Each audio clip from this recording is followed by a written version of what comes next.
ॐ सर्वोपनिषदो गावो दुग्धा गोपालनन्दनः पार्थो वत्सः सुधीर्भोक्ता दुग्धं गीतामृतं महत् दुग्धं गीतामृतं महत्। प्रिय बंधू भगिनींनो नमस्कार। गीतामृतम महत् या मालिकेमध्ये आपलं स्वागत आहे। आज आपण भगवद्गीतेच्या 4थ्या अध्यायामधला 34वा श्लोक बघत आहोत। चॅप्टर 4 वर्स 34। हा श्लोक आपल्याला सांगतो की आध्यात्मिक जीवनामध्ये गुरुची कशी आवश्यकता आहे। कारण आध्यात्मिक जीवनात गुरु आणि सत्संग या दोन गोष्टीला खूप महत्त्वाचं स्थान दिलेलं आहे। भगवान श्री रामकृष्ण पुन्हा पुन्हा म्हणायचे की ह्या संसाराचा रोग लागलेला आहे आणि हा रोग आपल्याला जर दूर करायचा असेल तर नेहमी नेहमी आपल्याला सत्संग केला पाहिजे। आणि तेच नेमकं आपल्याला ह्या श्लोकामध्ये भगवंत सांगत आहे। तद्विद्धि प्रणिपातेन परिप्रश्नेन सेवया उपदेक्षन्ति ते ज्ञानम ज्ञानिनः तत्वदर्शिनः।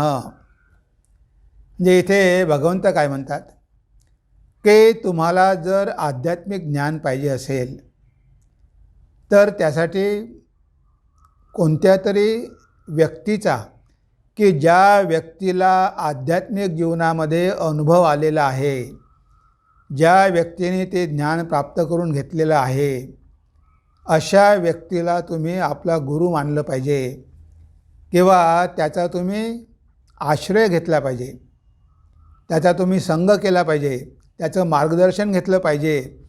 कारण मार्ग अतिशय अवघड आहे। इवन आपल्या सगळ्या उपनिषदांमध्ये हे सांगितलेलं आहे। उपनिषद म्हणतं कठोपनिषद, उत्तिष्ठत जाग्रत प्राप्य वरान निबोधत। उठा जागे व्हा आणि जो गुरु निबोधत, ज्यानं ज्ञान प्राप्त करून घेतलेलं आहे अशा गुरुला प्राप्त करा। जे सगळेच उपनिषद आपल्याला हे सांगतात की तुम्ही गुरुचा आश्रय घेतला पाहिजे। कारण ही विद्या काही सोपी नाही आहे। तुम्हाला भौतिक विद्या प्राप्त करून घेण्यासाठी गुरुची आवश्यकता आहे। ही तर आध्यात्मिक विद्या आहे, ही तर अतिशय सूक्ष्म आहे। आपल्या बुद्धीनं आपलं काय समजू शकतो आपण काही समजू शकत नाही। तेव्हा कुठेतरी आपल्याला मार्गदर्शनाची आवश्यकता असतेच आणि म्हणून त्यासाठी आपल्याला पाहिजे असतो गुरु। तो आपल्याला योग्य मार्गदर्शन करतो आणि ती गुरुशिष्य परंपरा चालत आलेली असते। त्या परंपरेमधून आलेली व्यक्ती ती आध्यात्मिक शक्तीनं संपन्न असते। जसं भगवान श्री रामकृष्ण त्यांच्यामध्ये जी शक्ती होती ती त्यांनी स्वामीजींमध्ये दिली, स्वामी विवेकानंदमध्ये। त्यांनी त्यांची शक्ती त्यांच्या शिष्यांमध्ये संक्रमित केली आणि अशा प्रकारे तो शक्तीचा प्रवाह आपल्यापर्यंत आलेला आहे आणि आपण पण गुरुकडून मार्गदर्शन घेतलेलं आहे। म्हणून भगवान म्हणतात तद्विद्धि प्रणिपातेन परिप्रश्नेन सेवया उपदेक्षन्ति ते ज्ञानम ज्ञानिनः तत्वदर्शिनः। तर असा गुरु शोधल्यानंतर तद्विद्धि ते ज्ञान प्राप्त करून घेण्यासाठी, ते ब्रह्मज्ञान प्राप्त करून घेण्यासाठी तुम्ही जेव्हा गुरुकडे जाता तर तुमची वागणूक कशा प्रकारची पाहिजे। प्रणिपातेन तुम्ही त्याला प्रणाम केला पाहिजे, त्याला दंडवत प्रणाम केला पाहिजे। तुम्ही सरळ उभे राहून चालणार नाही। भगवान श्री रामकृष्णांकडे सुरुवातीला जे भक्त यायचे ते उभे राहूनच हात जोडायचे। तेव्हा भगवान श्री रामकृष्णांनी त्यांना शिकवलं प्रणाम कसा केला पाहिजे, डोकं कसं टेकलं पाहिजे। नाहीतर नमस्कार हाय असं करून होत नाही। कारण आपण नतमस्तक होण्याला घाबरतो। कारण आपल्याला आपलं मस्तक इतरांच्या समोर झुकवावं असं वाटत नाही। कारण आपला अहंकार असतो, अरे मी काही कमी आहे का, ह्या माणसासमोर मी कशाला झुकू, या माणसासमोर कशाला डोकं टेकवू, म्हणजे मी सुद्धा या व्यक्तीपेक्षा काही कमी नाही, मग मला इथे डोकं झुकवायची गरज काय. हा अहंकार जोपर्यंत आहे तोपर्यंत गुरुची कृपा होणार नाही. हा अहंकारच तर बाधा आहे. म्हणून पहिली कंडिशन सांगितली की तुम्ही गुरुकडे गेल्यानंतर, साधूंकडे गेल्यानंतर तुम्ही त्यांना प्रणाम केला पाहिजे. म्हणजे तुम्ही आता ज्ञान प्राप्त करून घेण्यासाठी उत्सुक आहात. तुम्ही मान्य केलेलं आहे की माझ्यापेक्षा तुम्हाला जास्त ज्ञान आहे, मला तुमच्याकडून काहीतरी शिकायचं आहे. तुम्ही शाळा कॉलेजमध्ये जाता, तुमच्याकडे ज्ञान नसते, तुम्ही शिक्षकांकडून माहिती प्राप्त करून घेता, पण तुम्ही जर त्यांचा आदर केला नाही, श्रद्धा दाखवली नाही, तर ते तुम्हाला ज्ञान देतील का. मला सगळं काही माहिती आहे. आज आपल्याला असं वाटतं की कॉम्प्युटर बघून, इंटरनेट बघून सगळं काही ज्ञान आपल्याला मिळू शकतं. पण मित्रांनो, लक्षात ठेवा, आपल्याला सगळं काही ज्ञान पुस्तकातून किंवा यंत्राद्वारे मिळू शकत नाही. कोणीतरी व्यक्ती पाहिजे असते. आणि भौतिक ज्ञान एखाद्या वेळेस मिळेल, पण आध्यात्मिक ज्ञान तुम्हाला मिळू शकत नाही. तुम्ही व्याख्यानं ऐकली, पुस्तकं वाचली, भरपूर काही तुम्ही वाचलं, पण तरी तुम्हाला ते ज्ञान मिळू शकत नाही. कारण त्यामध्ये इतक्या काही गोष्टी असतात सूक्ष्म, की तुम्हाला वाटतं की तुम्हाला समजलं, पण ते खरं खरं तुम्हाला समजलेलं नसतेच. याबद्दल बऱ्याच गोष्टी आहे. तर ते एक गोष्ट त्यामधली मी तुम्हाला सांगतो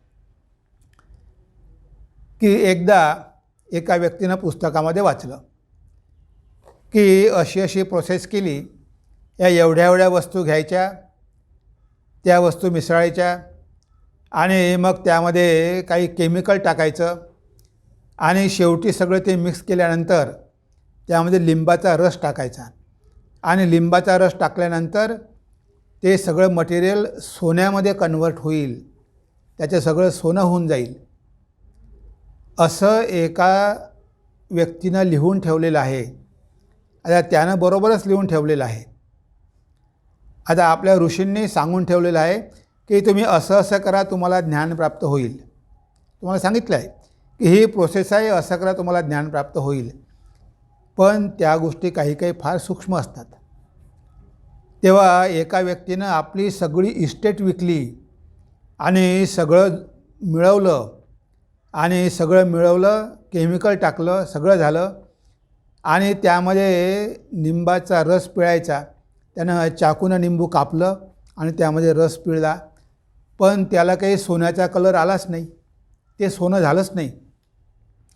त्यानं 1 वेळा 2 वेळा प्रयत्न केले, सगळं काही गमावलं, पण शेवटी त्याला सोनं मिळालंच नाही. फ्रस्ट्रेटेड झाला, पागल झाला, जंगलामध्ये निघून गेला. जंगलामध्ये गेल्यावर एक साधू भेटला. अरे म्हणे, तुला काय झालं, असा भटकतो का. नाही नाही म्हणे, काय सांगू, सगळं माझं दिवाळं निघालं. अरे पण झालं काय. नाही, मी म्हणे एका व्यक्तीनं पुस्तकामध्ये लिहून ठेवलेलं आहे आणि ती व्यक्ती ज्ञानी होती, सगळं माहिती होतं. त्या व्यक्तीनं लिहून ठेवलेलं आहे पुस्तकामध्ये की अशी अशी प्रोसेस केली तर तुम्हाला सोनं तुम्ही तयार करू शकता. तर मी म्हणे सगळं केलं, पण सोनं तयार झालं नाही आणि म्हणजे माझे सगळं बुडलं म्हणे. तेव्हा तो साधू म्हणतो की तू कशा प्रकारे केलं सांग बरं.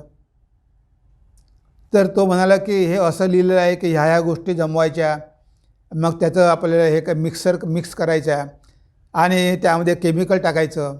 मी ते सगळं टाकलं आणि त्यामध्ये लिंबाचा रस आपण टाकायचा. म्हणजे तू कसं काय केलं. नाही, मी सगळं केलं. मग एक चाकू घेतला, लिंबू कापलं आणि त्यामध्ये लिंबाचा रस टाकला, तरी सोनं झालं नाही. गुरु म्हणे, बघ इथेच तर तू म्हणे चूक केली. त्या पुस्तकामध्ये लिहिलेलं आहे का की चाकूनं लिंबू कापायचं. नाही ना लिहिलेलं. तू म्हणे चाकूनं लिंबू कशाला कापायला गेला. तुनं ते लिंबू हातानं फोडायला पाहिजे होतं आणि मग रस पिळायला पाहिजे होता. सोनं नक्कीच झालं असतं. जे लिहून ठेवलेलं आहे ते काही खोटं नाही, पण तिथे असं लिहिलं नाही की ते चाकूनं लिंबू कापून रस पिळा म्हणून. त्यामध्ये लिंबाचा रस टाका एवढंच म्हटलं आहे. तर तुनं चाकूनं ते लिंबू कापलं म्हणून झालं नाही. आता बघा किती सूक्ष्म गोष्ट आहे. आता ही गोष्ट तर काही लिहून ठेवलेली नाही ना, पण ज्यानं ते लिहिलेलं आहे त्याला अपेक्षित होतं की हा चाकूनं कापणार नाही, हातानेच फोडणार. त्यामुळे त्याला सोनं मिळालं नाही. आध्यात्मिक जीवनामध्ये अशा प्रकारच्या छोट्या छोट्या गोष्टी असतात की ज्या साधारण साधकाला माहिती नसतात. जेव्हा गुरुच्या संपर्कामध्ये येतो तेव्हा त्या माहिती होतात. जेव्हा नरेंद्रनाथ भगवान श्री रामकृष्णांच्या संपर्कात आला आणि कितीतरी प्रश्न विचारले आणि तेव्हा नरेंद्राचे सगळे संशय दूर झाले. म्हणून तद्विधी प्रणिपातेन. पहिली कंडिशन काय आहे की तुम्ही त्यांना दंडवत प्रणाम केला पाहिजे. तुम्ही तुमचा अहंकार सोडला पाहिजे. आणि परिप्रश्नेनं सेवया. अजून दुसरी गोष्ट काय, परिप्रश्नेनं तुम्ही त्यांना प्रश्न विचारले पाहिजे. आपल्या आध्यात्मिक जीवनामध्ये जेव्हा आपण प्रवास सुरू करतो तेव्हा अनेक प्रकारचे अडथळे निर्माण होतात. अनेक प्रकारचे संशय आपल्या मनामध्ये येतात आणि त्या संशयाचं निराकरण करणं अत्यंत आवश्यक असतं. आता ह्या प्रश्नाची उत्तरं कुठे शोधायची? साधूंकडे. आता आपण साधूंना पुन्हा पुन्हा प्रश्न विचारले पाहिजे. इथं परिप्रश्नेनं म्हणजे फक्त एकदा प्रश्न विचारून चालणार नाही, तर परिप्रश्न म्हणजे पुन्हा पुन्हा विचारा. जोपर्यंत तुम्हाला समजत नाही तोपर्यंत प्रश्न विचारतच राहा. आता ही कंडिशन फार महत्त्वाची आहे. आता आपण जर साधना केली तरच आपल्याला प्रश्न निर्माण होईल. आता आपण साधनाच केली नाही तर आपल्या मनामध्ये प्रश्न निर्माण होणारच नाही. जो प्रामाणिक साधक आहे त्याच्या जीवनामध्ये प्रश्न निर्माण होतात आणि हे प्रश्न निर्माण झाले की आपण अशाच व्यक्तींची मदत घेतली पाहिजे. आता नरेंद्रनाथ किती प्रकारचे प्रश्न विचारतात ठाकूरांना. स्वामीजी म्हणायचे की मी इंच म्हणे ठाकूरांकडून माहिती करून घेतलं. मी त्यांना किती त्रास दिला, किती प्रश्न विचारले. इवन मास्टर महाशय महेंद्रनाथ गुप्त वचनामृतामध्ये भगवंताला किती प्रश्न विचारतात, पुन्हा प्रश्न विचारतात. शरदचंद्र चक्रवर्ती स्वामीजींना खूप प्रश्न विचारतात. स्वामीजींच्या सहवासात पुस्तक आहे ना, त्यामध्ये बघा शरदचंद्र कसा प्रश्न विचारतो, जे पुन्हा प्रश्न विचारतो आणि समजून घेण्याचा प्रयत्न करतो. म्हणजे ही आहे साधकाची क्वालिटी. साधकामध्ये हा गुण पाहिजे. त्याला योग्य प्रश्न विचारता आले पाहिजे. अर्जुनाने भगवद्गीतेमध्ये किती प्रश्न विचारले आणि ते प्रश्न विचारल्यामुळे आपल्याला भगवद्गीता प्राप्त झाली. उपनिषदांमध्ये नचिकेताने किती प्रश्न विचारले. म्हणजे इथे प्रश्न विचारले पाहिजे. म्हणजे आपण साधूकडे गेलो तर आपण प्रश्न विचारत नाही. आपण फक्त संसाराच्या गोष्टीच सांगतो आणि प्रश्न जरी विचारले तरी संसाराविषयीच प्रश्न विचारतो की या जगामध्ये आमची कशी भरभराट होईल. आपण आध्यात्मिक जीवनाविषयी कधीच प्रश्न विचारत नाही, कारण आपल्याला प्रश्न पडतच नाही, कारण आपण काही साधना करतच नाही. म्हणजे बघा, प्रामाणिक साधक असेल, तो जर साधना करत असेल तर त्याच्यामध्ये मनामध्ये संशय आलेच पाहिजे. आणि असे संशय आले तर तुम्ही अशाच व्यक्तींकडे जा की जे तुम्हाला मदत करू शकेल आणि त्यांना पुन्हा प्रश्न विचारा. फक्त एक दिवस गेले, प्रश्न विचारले, निघून गेले असं नाही. सुरुवातीला ते तुम्हाला सगळं सांगतील, सगळं समजून सांगतील, पण नंतर तुम्हाला ते तेवढं समजून सांगणार नाही. त्यांना वाटते की आता तुमचंही डेव्हलपमेंट झालेली आहे, आता तुम्ही पुढच्या वर्गात गेलेला आहात. मग ते तुम्हाला सांगतील की आता तू हे पुस्तक वाच, आता स्वामीजींचा राजयोग वाच, आता स्वामीजींचा ज्ञानयोग वाच. आणि वाचल्यानंतर तुला जर काही संशय असेल, तुला काही प्रश्न असेल, काही समजलं नसेल तर मग माझ्याकडे ये. बघा, हा पण एक उपाय आहे की सगळंच काही तुम्हाला स्पून फीडिंग करू शकत नाही. तुम्हाला सगळंच काही सांगण्याची गरज नाही. काही महत्त्वाचे तुम्हाला उत्तरं दिली, पण त्यानंतर उत्तरं तुम्हाला शोधायची आहे. तुम्हाला पुस्तकं वाचायची आहे, ते स्वतःच्या बुद्धीनं समजून घेण्याचा प्रयत्न करायचा आहे. आणि ते जर समजलं नाही, त्यामध्ये जर काही संशय असला तर मग साधूला जाऊन विचारायचं असते. नाहीतर प्रत्येक गोष्ट काही साधू सांगत बसणार आहे का? तुम्ही काही वाचलं नाही, तुम्हाला ABCD पण माहिती नाही, अध्यात्माची, आणि तुम्ही एक्सपेक्ट करता, तुम्हाला असं वाटते की सगळं काही आपल्याला साधूने सांगितलं पाहिजे. पहिले अध्ययन करा, स्वतः समजून घेण्याचा प्रयत्न करा. जर नाही समजलं तर साधूकडे जाऊन मग अशा प्रकारचे प्रश्न विचारा. ह्या भौतिक जगाविषयी प्रश्न विचारण्यापेक्षा आध्यात्मिक जीवनाविषयी प्रश्न विचारा. पण त्यासाठी स्वाध्याय पाहिजे, त्यासाठी साधना पाहिजे, त्यासाठी खरा साधक पाहिजे. तरच तो जाईल ना प्रश्न घेऊन.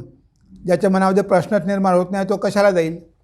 म्हणून ही दुसरी कंडिशन आहे की पहिली कंडिशन तद्विद्धी प्रणिपातेनं, दुसरं परिप्रश्नेनं सेवया. हे सेवा करणंसुद्धा तेवढंच महत्त्वाचं आहे. तुम्ही गुरुची किंवा साधूची सेवा केली पाहिजे, सत्संग केला पाहिजे, तुम्ही तुमची इच्छा तरी प्रदर्शित केली पाहिजे. भगवान श्रीरामकृष्णांच्या शिष्यांनी त्यांची किती आजारपणामध्ये सेवा केली बघा. तिथेच राहायचे रात्रंदिवस. इवन गृहस्थ भक्तांनी किती सेवा केली. म्हणजे सेवा करण्याचा भाव आपल्यामध्ये आला पाहिजे. म्हणजे आपल्यामध्ये नम्रता आली पाहिजे. म्हणजे आपल्यामध्ये ती भावना पाहिजे की आपल्याला गुरुकडून एवढं मिळालेलं आहे, आपणही काहीतरी दिलं पाहिजे. आपण गुरुची सेवा केली पाहिजे, गुरुच्या आज्ञेचं पालन केलं पाहिजे. ती पण गुरुची सेवा आहे. तुम्ही गुरुजवळ राहू शकणार नाही कदाचित, पण तुम्ही गुरुने सांगितलेलं जे सांगितलं आहे ते जर बरोबर करत असाल, तीसुद्धा गुरुची सेवाच आहे. म्हणजे असं नाही की गुरुची सेवा म्हणजे त्यांची फक्त फिजिकलच सेवा करायची आहे. स्वामीजींनी भगवान श्रीरामकृष्ण गेल्यानंतरसुद्धा अमेरिकेत जाऊन एवढी व्याख्यानं दिली, हे सगळं केलं. हे काय गुरुची सेवाच आहे. गुरुने सांगितलं आहे की तुला हे करायचं आहे, ते सगळं नरेंद्रनाथांनी केलं. म्हणजे याला म्हटलं आहे सेवा.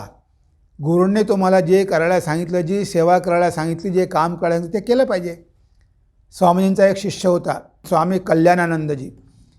स्वामीजीने सांगितलं की तू जा हरिद्वारला दवाखाना सुरू कर आणि त्यामुळेच तू परमहंस होशील. आता कल्याणानंदजी हरिद्वारला गेले, दवाखाना सुरू केला, कारण स्वामीजींचा आदेश होता. त्या स्वामीजींच्या इच्छेप्रमाणे त्यांनी सेवा केली आणि शेवटी त्यांना स्वामींची कृपा प्राप्त झाली, ते परमहंस झाले. बघा, म्हणजे सेवेचा भाव पण पाहिजे. तुमच्यामध्ये निरभिमान पाहिजे, अभिमान असता कामा नये, नम्रता पाहिजे, लीनता पाहिजे. दुसरं म्हणजे तुम्ही प्रश्न विचारले पाहिजे. आध्यात्मिक जीवनाविषयी तुमचे जे काही प्रश्न आहेत ते विचारले पाहिजे, त्याची उत्तरं जाणून घेतली पाहिजे आणि गुरुनं सांगितलं त्याप्रमाणे आचरण केलं पाहिजे. त्याप्रकारे सेवा केली पाहिजे. शक्य झालं तर गुरुची सेवा किंवा साधूंची सेवा. गदाधर छोटासा मुलगा होता, पण लहानपणी तो साधूंच्या आश्रमात जायचा आणि त्या साधूंची सेवा करायचा. आता गदाधर बघा, छोटासा मुलगा, पण तो त्यांना पाणी देणार, बाकी इतर मदत करणार. म्हणजे लहानपणापासून गदाधरला माहिती होते की साधूंची सेवा केली पाहिजे. म्हणून आपण पण ते शिकलं पाहिजे. आपला अहंकार असतो, अरे आपण कसं काही सेवा करणार, पण सेवासुद्धा एक मार्गच आहे. ह्या सेवेच्या माध्यमातूनसुद्धा आपण आपल्या ध्येयापर्यंत पोहोचू शकतो. म्हणून म्हटलं आहे की तुम्ही ह्या 3 गोष्टी जर केल्या तर इथे प्रणिपातेनं परिप्रश्नेनं सेवया उपदेक्षन्ति ते ज्ञानम. मग तुम्हाला ते ज्ञान तो गुरु सांगेल, ते तुम्हाला त्या ज्ञानाचा उपदेश करतील. उपदेशन्ति ते ज्ञानम, ते ज्ञानम कोणतं सगळ्यात श्रेष्ठ. इथे म्हटलं आहे नहि ज्ञानेन सदृशम पवित्रम ह्य विद्यते. म्हणजे ज्ञानासारखं पवित्र करणारं या जगामध्ये काहीच नाही. नहि ज्ञानेन सदृशम पवित्रम ह्य विद्यते. तर ते ज्ञान तुम्हाला ते सांगतील. उपदेशन्ति ते ज्ञानम. आणि ज्ञानिनः तत्वदर्शिनः, ते कसे आहेत, त्यांनी त्या तत्वाचं दर्शन केलेलं आहे, ते स्वतः ज्ञानी आहे, त्यांनी तत्वाचा साक्षात्कार केलेला आहे, ते त्यांच्याकडे ज्ञान आहे, ते तुम्हाला देऊ शकतात. पण तुमची योग्यता बघूनच ते देणार, ते काही कुणालाही देणार नाही. तुम्ही जर खरा शिष्य झाले, कठोपनिषदामध्ये म्हटलेलं आहे आश्चर्यवक्ता कुशलश्च लब्ध्वा. यमराज कसे आहे, आश्चर्यवक्ता आहे. नचिकेता कुशलश्च लब्ध्वा. अशा प्रकारची गुरु शिष्यांची जोडी आहे. जर गुरुला वाटलं की तुम्ही योग्य शिष्य आहात, भगवान श्रीरामकृष्णांना वाटलं की नरेंद्र योग्य शिष्य आहे, त्यांनी आपलं सगळं ज्ञान त्याला दिलं, आपली सगळी शक्ती त्याच्यामध्ये संचारित केली आणि नरेंद्रा आज तुला सगळं देऊन मी फकीर झालो आहे. बघा, ते सगळं काही द्यायला आतुर असतात, पण आपण घेण्यास पात्र तर पाहिजे, आपला अधिकार तर पाहिजे. इथे नरेंद्रनाथांनी ठाकूरांची सेवा केली, त्यांना पुन्हा पुन्हा प्रश्न विचारले, त्यांच्यासमोर स्वतःचं जीवन समर्पित केलं त्यांच्या चरणावर, म्हणून त्यांना ते ज्ञान प्राप्त झालं.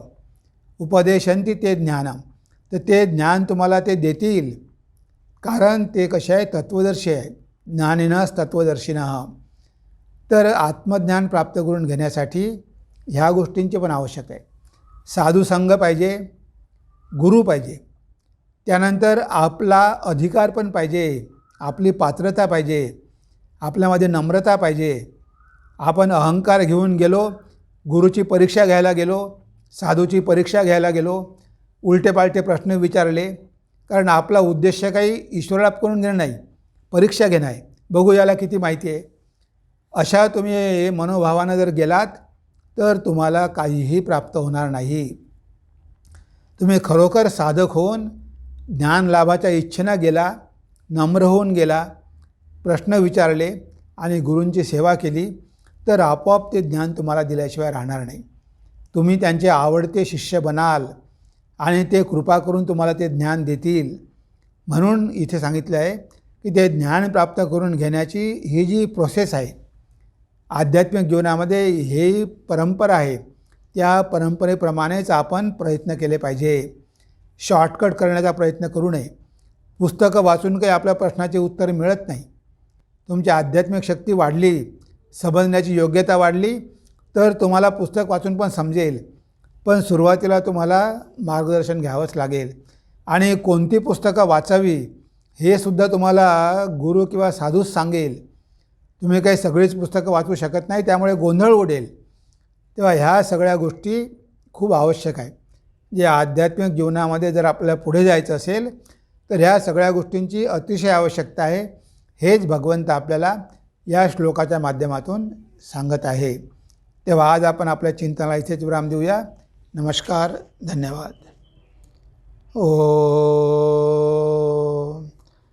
सर्वे भवन्तु सुखिनः, सर्वे सन्तु निरामया, सर्वे भद्राणि पश्यन्तु, मा कश्चित् दुःखभाग् भवेत्, मा कश्चित् दुःखभाग् भवेत्.